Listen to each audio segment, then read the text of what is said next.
इंतखाबात के करीब आते ही बीजेपी सरकार ने कर्नाटक में 4% रिजर्वेशन खत्म करके मुसलमानों की दिल आज़ारी की है। मुसलमानों को काफ़ी बड़ा झटका लगा है। 4% रिजर्वेशन सालों से मुसलमानों को कर्नाटक में दिया जाता था। बीजेपी सरकार ने, बम्बई हुकूमत ने कैबिनेट में इस 4% रिजर्वेशन को पूरी तरह से खारिज कर दिया है। मुसलमानों के लिए अब किसी तरह का रिजर्वेशन नहीं है। इस वजह से पूरे दिन मुसलमानों में एक नाराज़गी पाई गई। आज सुबह से मुख्तलिफ इलाकों में मीटिंग्स हुए हैं, उलमा इकराम के मीटिंग हुए हैं और सबसे अहम कड़ी जो है, आज रहमान खान जो कांग्रेस के सीनियर लीडर हैं, उनके दफ्तर में तमाम मुस्लिम लेजिस्लेचर्स के एमएलएज और एमएलसीज़ की एक ख़ास मीटिंग हुई है, जिसमें रहमान खान ने मीडिया से बात करते हुए बताया है कि इस ताल्लुक़ से तबादला ख्याल किया जा रहा है कि किस तरह से इसे लीगल फाइट किया जा सकता है और किस तरह से इसे आगे कदम उठाना चाहिए।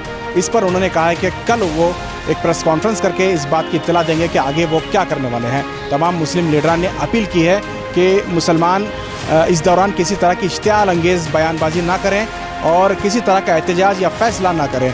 इंतज़ार करें, कल मुस्लिम लीडरान की तरफ से एक प्रेस कॉन्फ्रेंस बुलाई गई है, उसमें यह फैसला लिया जाएगा कि किस तरह से आगे कदम रखा जाएगा। देखिए, मुस्लिम पॉलिटिकल लीडर्स की आज मीटिंग हुई है और तमाम इत्तेफाक राय से ये तय किया गया है कि हम इस हुकूमत के इस एक्शन को कंडेम करना है। पूरी कम्युनिटी के साथ हम तमाम इस जो हुकूमत जो एक्शन ली है, जो 4% रिजर्वेशन वापस लेने का, हमें उसे कंडेम करते हैं। दूसरी बात ये, लीगली पॉलिटिकली हम दोनों तरीक़े से हम फाइट करना है। हम लीगल ऑप्शंस भी देख के हम लीगल ऑप्शन भी करेंगे और पॉलिटिकली भी करेंगे। आज हम इस और ज़्यादा इसके ऊपर जो क़ानूनदान हैं उनसे डिस्कस करना है। उनसे डिस्कस करके हम आइंदा स्टेप्स को मालूम करेंगे। उलमा की तरफ से भी मीटिंगें हो रही हैं, सुबह से 3-4 मीटिंगें हो गए हैं, तो उसके लिए कुछ पैगाम है? कुछ उलमा नहीं, हर एक को हमारा पैगाम है कि इसमें जल्दबाजी ना करें। ये एक सेंसिटिव इशू है, पॉलिटिकल इशू है, इसे जज्बात से हल नहीं किया जा सकता। क़ानून के ज़रिए से ही हम हल कर सकेंगे। तो इंशाअल्लाह हमारा पूरी तरीक़े से लीडर्स उसमें गौर व खौस कर रहे हैं, कंसल्टेशन भी करना है। तो इसलिए हम इसमें कोई जल्दबाजी ना करें। उलमा और हम सब मिलकर इस चीज़ हल करना है। ये जो जब तक कानूनी कार्रवाई एक ही हमारे पास चारा है। कानूनी कार्रवाई करना है तो उसमें सूझबूझ के काम करना है, जज्बात से नहीं करना है। सबको अपील कर रहे हैं हम। इसके बाद हम पूरे मालूमात हासिल करके हम एक डिटेल प्रेस मीट करेंगे कल इंशाल्लाह। आज की मीटिंग प्रेस मीट करने का तय किया, इंशाल्लाह वो प्रेस मीट के अंदर करेंगे। ये जो भी हुआ, ये जल्दबाजी में जानबूझ के हुआ गया है, यानी पॉलिटिकल बेनिफिट लेने के लिए।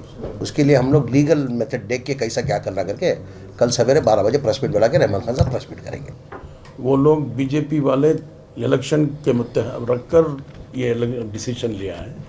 अब उस सिलसिले में मतलब जैसा अभी रहमान खान साहब ने कहा, ये एक legal opinion particularly like Ravi Verma Kumar, जो he is authority and this backward classes के जो मैटर्स में, उनसे भी वो ओपिनियन लेंगे और उसके साथ साथ इलेक्शन कमीशन को भी एक पिटीशन देंगे, जिसमें हम कहेंगे कि भाई इलेक्शन को मद्देनज़र रखते हुए इस तरीके के फैसले किए गए हैं जो टोटली नाइंसाफ़ी हमारे साथ हुई है।